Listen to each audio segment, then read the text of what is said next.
नमस्कार, अपना प्रदेश उत्तर प्रदेश उत्तराखंड देख रहे हैं आप। मैं हूं आपके साथ पूजा मोहन पांडे। खबरों की शुरुआत करते हुए सबसे पहले आपको बता दें कि लखनऊ में सीएम योगी ने फिर से जनता दरबार लगाया। लोग अपनी शिकायतें लेकर सीएम के दरबार तक पहुंचे, जिसके बाद सीएम योगी ने बड़े इत्मीनान के साथ लोगों की समस्याएं सुनी और अधिकारियों को निर्देशित किया कि तत्काल प्रभाव से तमाम समस्याओं का निस्तारण किया जाए। तो वहीं सीएम योगी ने इससे पहले अधिकारियों को निर्देश दिए हैं कि वो लोग हर हफ्ते अपने जिलों में जनता दरबार लगाएं और लोगों की समस्याओं का समाधान करें। उत्तर प्रदेश की सत्ता पर काबिज भारतीय जनता पार्टी अपना कब्जा बरकरार रखना चाहती है। उत्तर प्रदेश में 2022 में होने वाले विधानसभा चुनावों को लेकर बीजेपी के शीर्ष नेता बेहद गंभीर हैं और अगस्त में उत्तर प्रदेश में चरणवार बड़े नेताओं का दौरा होने वाला है। बीजेपी के पूर्व राष्ट्रीय अध्यक्ष, केंद्रीय गृह मंत्री और सहकारिता मंत्री अमित शाह जहां 1 अगस्त को लखनऊ पहुंचेंगे, तो वहीं बीजेपी के राष्ट्रीय अध्यक्ष जगत प्रकाश नड्डा यानी कि जेपी नड्डा लखनऊ का 2 दिवसीय दौरा करने वाले हैं। शाह उत्तर प्रदेश को बड़ा तोहफा देने लखनऊ पहुंच रहे हैं, तो नड्डा 2 दिन के दौरे में लखनऊ में बीजेपी उत्तर प्रदेश के संगठन के नेताओं के साथ बैठक में उत्तर प्रदेश के विधानसभा चुनावों की तैयारियों की समीक्षा करेंगे, धार देने का काम करेंगे। तो वहीं लखनऊ पीजीआई में भर्ती पूर्व मुख्यमंत्री कल्याण सिंह की हालत नाजुक बताई जा रही है। इनका इलाज कर रही टीम से जुड़े डॉक्टरों के मुताबिक उनकी हालत में लगातार गिरावट आ रही है। संस्थान के निदेशक प्रोफेसर आर.के. धीमान ने बताया कि कई दिनों से उनकी स्थिति नाजुक बनी हुई है। इस वजह से अभी भी उन्हें लाइव सेविंग सपोर्ट सिस्टम पर रखा गया है। उनकी हर पल मॉनिटरिंग के लिए कई विभागों के डॉक्टर कार्यरत हैं, काम कर रहे हैं। तो वहीं कल्याण सिंह की तबीयत के बारे में जानने के लिए सीएम योगी आदित्यनाथ ने अस्पताल का दौरा किया और डॉक्टरों से उनकी सेहत के बारे में विस्तार से जानकारी हासिल की है। रोहिंग्या कनेक्शन से महिला तस्कर रैकेट का भांडाफोड़ हुआ है। महिला तस्करी के मामले में यूपी एटीएस ने 3 लोगों को गिरफ्तार कर लिया। तीनों को दिल्ली एनसीआर के इलाके से गिरफ्तार किया गया है। इसके साथ ही एटीएस की टीम ने विदेश भेजी जा रही 2 लड़कियां भी बरामद करी हैं। यूपी एटीएस की जांच में पता चला कि लड़कियों को फर्जी पासपोर्ट के जरिए मलेशिया भेजा जा रहा था। गिरफ्तार किए गए तीनों तस्करों के नाम नूर मोहम्मद, रहमतुल्लाह और शबीबुल्लाह बताया जा रहा है। UP ADG law and order Prashant Kumar ने बताया कि अवैध तरीके से यूपी में रह रहे रोहिंग्या को लेकर पुलिस के हाथ बड़ी सफलता लगी है। ये एक अंतर्राष्ट्रीय गिरोह बांग्लादेश और म्यांमार के नागरिकों को भारत में ला रहा था और फर्जी डॉक्यूमेंट के जरिए उन्हें दिल्ली एनसीआर में भेजा जाता था।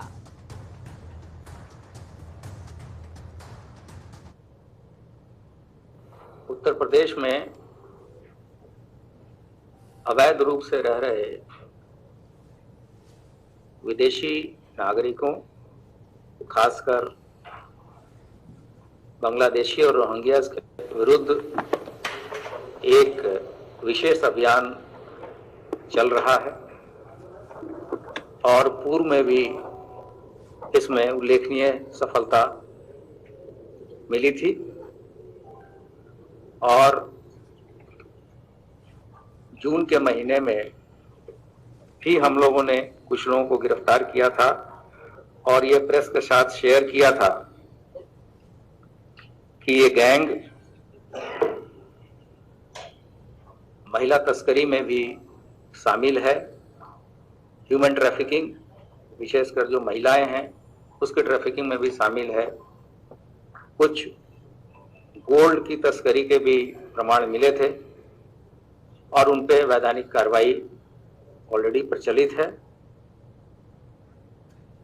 इस खबर पर ज्यादा जानकारी के लिए फोन लाइन पर हमारे साथ में अनूप जुड़ गए हैं राजधानी लखनऊ से। अनूप, क्या कुछ अपडेट है ग्राउंड जीरो से आपके पास? देखिए पूजा, आज अंतर्राष्ट्रीय मानव तस्करी करने वाले गैंग का यूपी एटीएस ने खुलासा किया है। जिस तरीके से त्रिपुरा बॉर्डर से ये लोग म्यांमार से या फिर बांग्लादेश से लड़कियों को लाते थे और उत्तर प्रदेश के साथ साथ देश के साथ साथ विदेश तक में भी ये लड़कियों की सप्लाई करते थे, उनको भेज देते थे, किसी शादी करवा देते थे। सबसे बड़ी बात है पूजा कि इस भीड़ में फर्जी दस्तावेज बनाकर और खासकर पुलिस का जो मानना है उत्तर प्रदेश में करीब 2000 से ज्यादा ऐसे अवैध रूप से लोग रह रहे हैं। हालांकि पुलिस का शिकंजा उन लोगों पर है और लगातार प्रयास कर रही है कि जो अवैध रूप से जो रह रहे हैं बांग्लादेशी हो या फिर म्यांमार से जो आए अवैध रूप से आ जाते हैं, उन पर लगातार कोशिश कर रही थी और पकड़े जाएं। ये बहुत बड़ा खुलासा हुआ है कि जिस तरीके से मानव तस्करी कर रहे और एटीएस को जानकारी मिली और इससे 3 लोगों को अरेस्ट किया गया है, जिसमें जो नूर मोहम्मद है, ये रोहिंग्या है, यही इसके जो मेन सरगना है जो दिल्ली एनसीआर में सप्लाई होती थी। ये जो 3 लोग पकड़े गए हैं, ये लड़कियों को लेकर दूसरे स्थान पे जाते थे। जो मेन आरोपी है उसकी पुलिस अभी तलाश कर रही है। एटीएस का कहना है कि जल्द से जल्द उसकी गिरफ्तारी की जाएगी। पूजा जी, बहुत शुक्रिया अनूप, हमारे साथ जुड़ने के लिए, अहम जानकारी ग्राउंड जीरो से साझा करने के लिए। तो आपने जाना और समझा कि किस तरीके से महिला तस्करी होती थी, फर्जी पासपोर्ट के जरिए विदेश भेजी जा रही थी ये लड़कियां और विदेशों से तमाम रोहिंग्याओं को लाकर दिल्ली एनसीआर में बसाया भी जा रहा था। उत्तर प्रदेश में 108 और 102 एम्बुलेंस कर्मियों ने दूसरे दिन भी सेवा ठप रखी हुई है। करीबन 4,500 यानी कि 4,500 एम्बुलेंस के चक्के ठप पड़े हुए हैं, जिस कारण पूरे प्रदेश में हाहाकार मचा हुआ है। आखिरकार क्यों है ये पूरा विवाद, आपको जानने के लिए रिपोर्ट देखनी चाहिए। देखिए,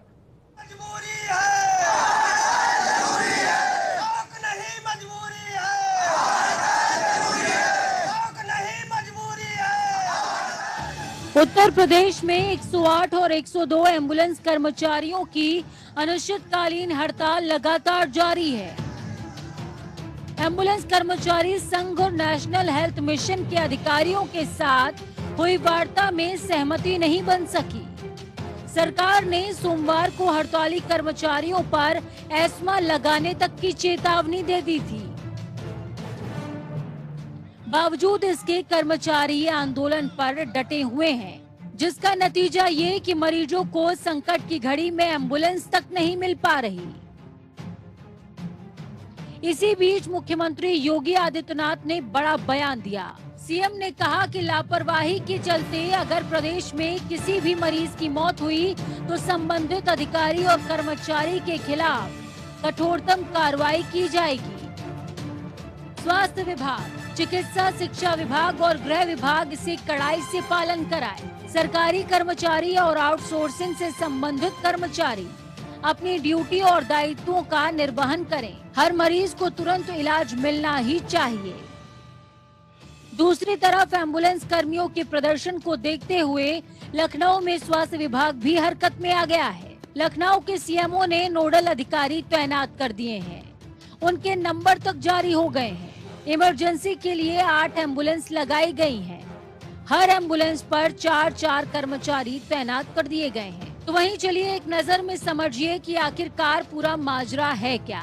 साल 2012 से उत्तर प्रदेश में इमरजेंसी 108 सर्विस की शुरुआत हुई।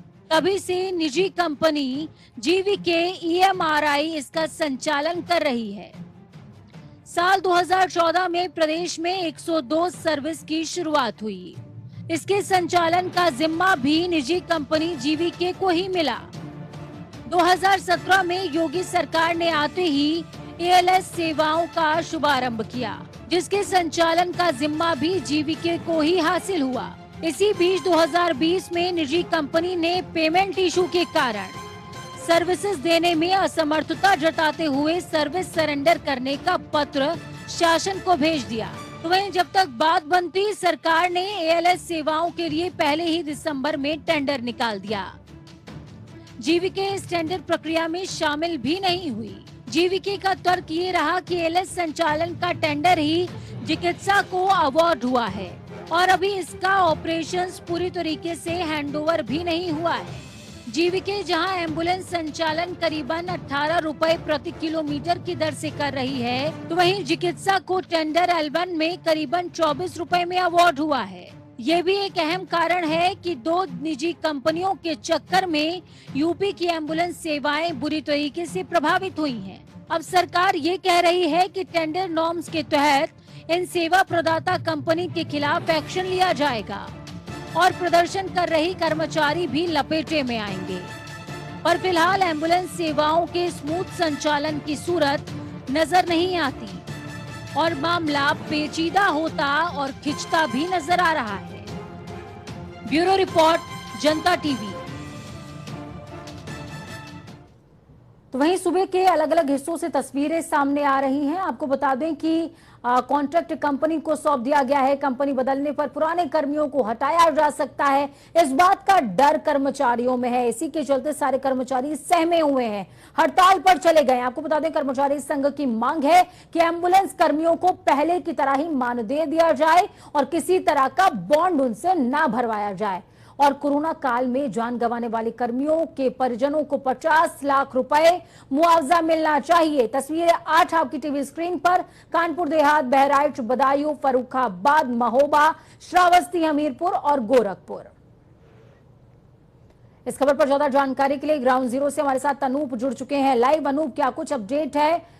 कर्मचारियों ने घोषणा सीधी तौर पर कर दी है कि चक्के तब तक चालू नहीं होंगे जब तक उनकी मांगे मानी नहीं जाती। सरकार का कहना है कि एस्मा के तहत कार्रवाई करेंगे।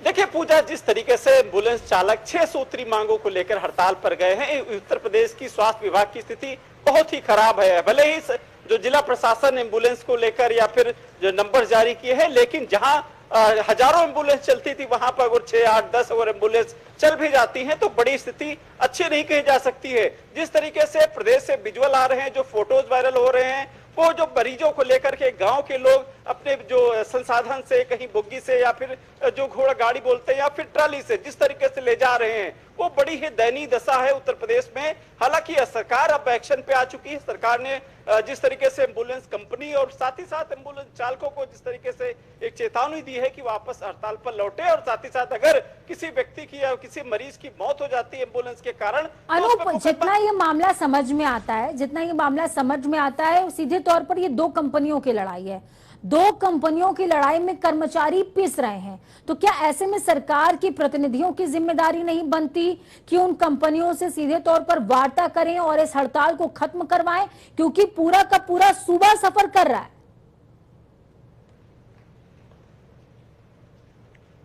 बिल्कुल पूजा, 2 कंपनियों की लड़ाई, साथ ही साथ जिस तरीके से जो कर्मचारी वो तो पिसी रही हैं, बाकी जो मरीज हैं, जो तीमारदार हैं, वो भी कहीं ना कहीं परेशान हैं। ऐसे में सरकार को दोनों कंपनियों को बिठा के बात करनी चाहिए और जो हड़ताल इनकी जो अभी तक चल रहे 2 दिन हो गए हैं लमसम, इनको वापस लेने के लिए बातचीत करनी चाहिए। इनकी जो मांगे हैं, जिस तरीके से पूजा महंगाई भत्ता और साथ ही साथ कोरोना काल में वाकई जिस तरीके से एम्बुलेंस चालकों ने काम किया और मरीजों को ले गए, अपनी जान कि हथेली पर लेकर परवाह किए बिना जो कोरोना के मरीजों को इन लोगों ने अस्पताल तक पहुंचाया है, काबिले तारीफ है। लेकिन इनकी जो मांगे कहीं ना कहीं वाजिब है कि आदमी जिस तरीके से कंपनी बदलने की बात चल रही है, तो कहीं ना कहीं नौकरी का डर है।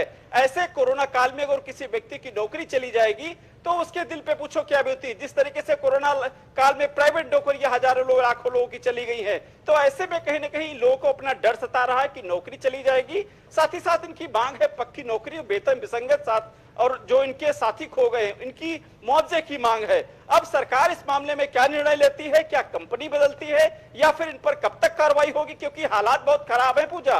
उत्तर प्रदेश में बहुत सारी जो तस्वीरें आज वायरल हुई हैं कि जो अस्पताल के जो बीमार लोग हैं वो उनके पास संसाधन नहीं है, वो अपने प्राइवेट वाहनों से ले जाते हैं और कई जो आसपास बिल्कुल जिस समय हमारी बात हो रही है अनूप, उस समय तमाम दर्शक ऐसी कुछ तस्वीरें देख पा रहे हैं जो वाकई हृदय विदारक हैं। बहुत शुक्रिया हमारे साथ जुड़ने के लिए, अहम जानकारी साझा करने के लिए।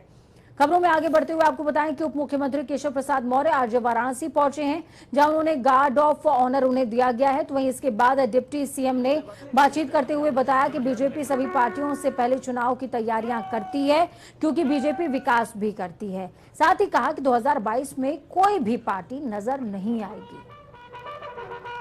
भारतीय जनता पार्टी के लिए चाहे अगड़ा हो, चाहे पिछड़ा हो, चाहे अनुसूचित वर्ग का हो, चाहे आदिवासी वर्ग का हो, सब हमारे लिए, हमारे 24 करोड़ प्रदेश के निवासी एकजुट हैं और एक जैसे हैं। सतीश जी की सरकार आएगी ही नहीं, इसलिए उनको जो सफाई करना है अपनी पार्टी की सफाई करें। अब गंगा जी की सफाई का काम माननीय नरेंद्र मोदी जी के नेतृत्व में केंद्र सरकार के माध्यम से, आदरणीय योगी जी के नेतृत्व में प्रदेश सरकार के माध्यम से, डबल इंजन की सरकार के माध्यम से सब अच्छे काम किए जा रहे हैं। और बसपा का, सपा का, कांग्रेस का, तीनों मिल जाएं तब भी अभी कोई भविष्य, निकट भविष्य में दिखाई नहीं।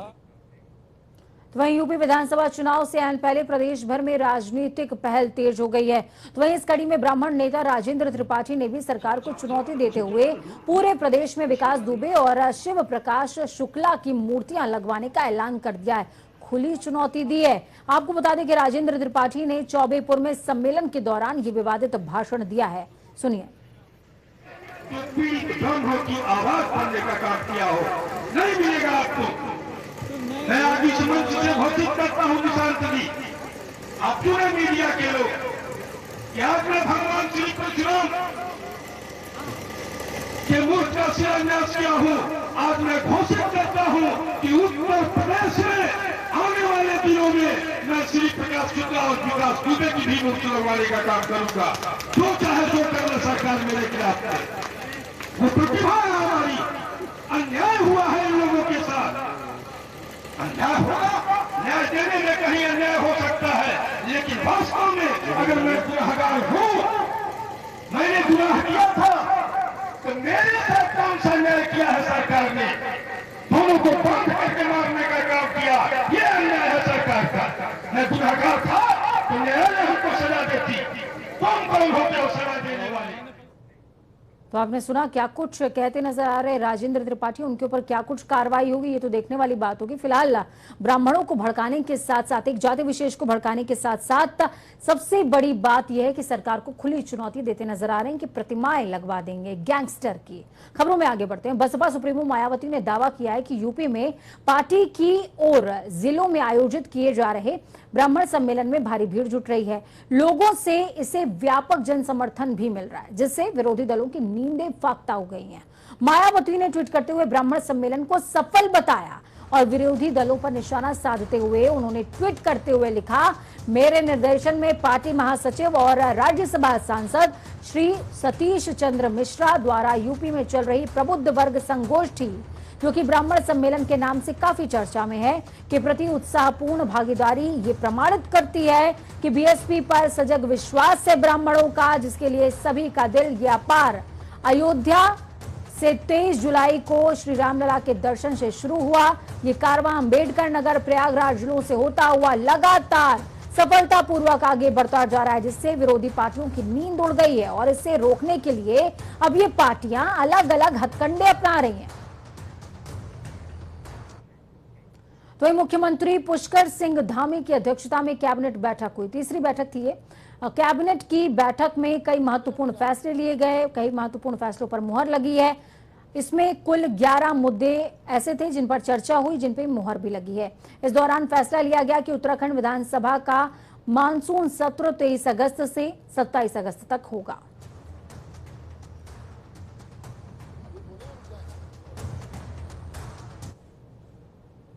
आज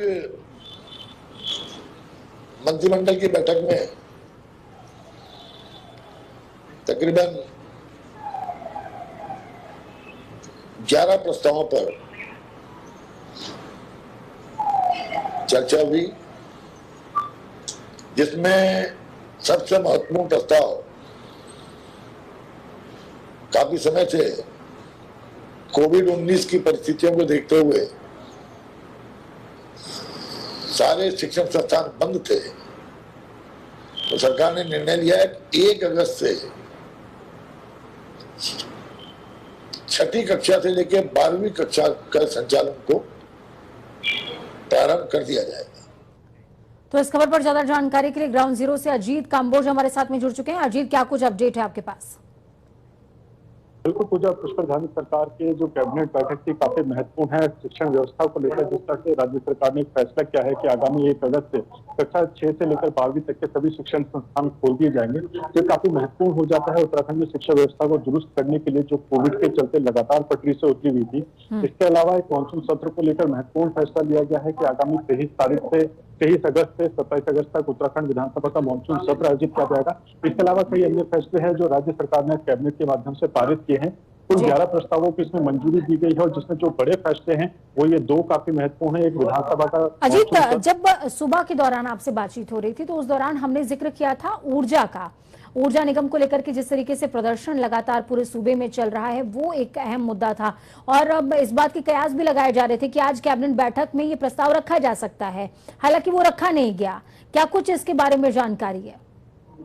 बिल्कुल पूजा, एक बड़ा अपडेट मैं देना चाहूंगा सीधे जनता टीवी के माध्यम से दर्शकों को कि अभी कुछ ही समय पहले ऊर्जा मंत्री हरक सिंह रावत की अध्यक्षता में ऊर्जा कार्मिकों के साथ एक बैठक हुई है जिसमें वार्ता सफल होने की बात सामने आ रही है। हालांकि जो कर्मचारी हैं वो हड़ताल अब अपनी स्थगित नहीं कर रहे हैं। उनका साफ तौर पर कहना है जब तक उनके हाथ में शासनादेश या मिनट्स की कॉपी नहीं आ जाती है या लिखित कोई ज्ञापन उनके पास नहीं पहुंचता, एक समझौता, तब तक वो अपनी हड़ताल को यथावत जारी रखेंगे, हड़ताल स्थगित नहीं करेंगे। हालांकि जो बैठक रही है वो सफल रही है, वार्ता सफल रही है जिसमें प्रबंधन के लोग भी मौजूद थे। यानी कि ये कहा जाए अजीत की जो कर्मचारी हैं उनमें विश्वास नहीं है, जब तक लिखित में उनके हाथ में कोई कॉपी नहीं आ जाती, आदेश नहीं आ जाता, आश्वासन नहीं आ जाता, तब तक वो बैकफुट पर जाने को तैयार नहीं है। तो जनता टीवी के माध्यम से तमाम दर्शकों को बेहद बड़ी और अहम जानकारी इस वक्त की हरक सिंह रावत की अध्यक्षता में ऊर्जा कर्मचारियों के साथ में अहम बैठक हुई है जिसमें अहम फैसला लिया गया है। अजीत, अपनी बात आप पूरी कर लें।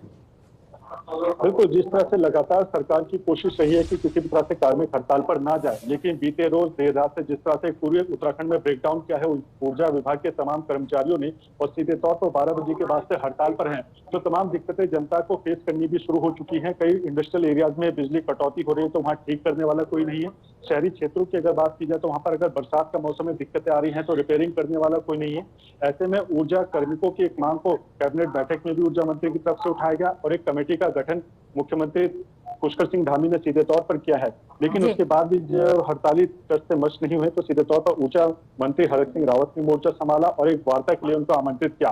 वार्ता से कुछ ही समय पहले खत्म हुई है। जो एक मैसेज सर्कुलेट किया गया है उसके ये कहा गया है कि वार्ता सफल रही है, लेकिन जो ऊर्जा कार्मिक हैं उनका साफ तौर पर कहना है, उनसे हमारी खुद बात हुई है कि जब तक मिनट्स या शासनादेश की कॉपी उनके हाथ में लिखित तौर पर नहीं आ जाती तब तक वो हड़ताल को स्थगित नहीं करेंगे, क्योंकि पिछले 4.5 साल से लगातार शासन प्रबंधन के साथ वार्ताएं करते आए हैं और किसी भी तरह का लिखित समझौता उनको आज तक नहीं मिला है, जिसके चलते देर रात से उन्होंने शटडाउन करना शुरू किया और उसका असर है कि एक शासन भी एक्टिव हुआ और खुद ऊर्जा मंत्री को उनके साथ बैठकर वार्ता करनी पड़ी है। ठीक है, बहुत शुक्रिया अजीत हमारे साथ जुड़ने के लिए, अहम जानकारी ग्राउंड जीरो से साझा करने के लिए।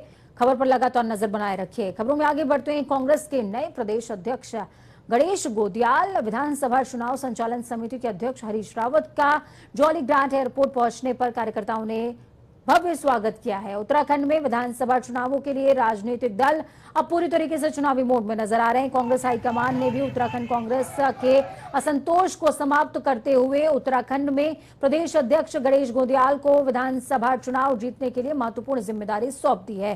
तो वहीं कांग्रेस के वरिष्ठ नेता और पूर्व सीएम हरीश रावत को भी बड़ी जिम्मेदारी दी गई है। वक्त यहाँ पर छोटे से ब्रेक का होगा। ब्रेक के उस पार खबरों का सफर लगातार जारी बने रही जनता टीवी के साथ, क्योंकि हमें आपकी ताकत, अपना और अपनों का बहुत ज्यादा ख्याल रखिए। नमस्कार।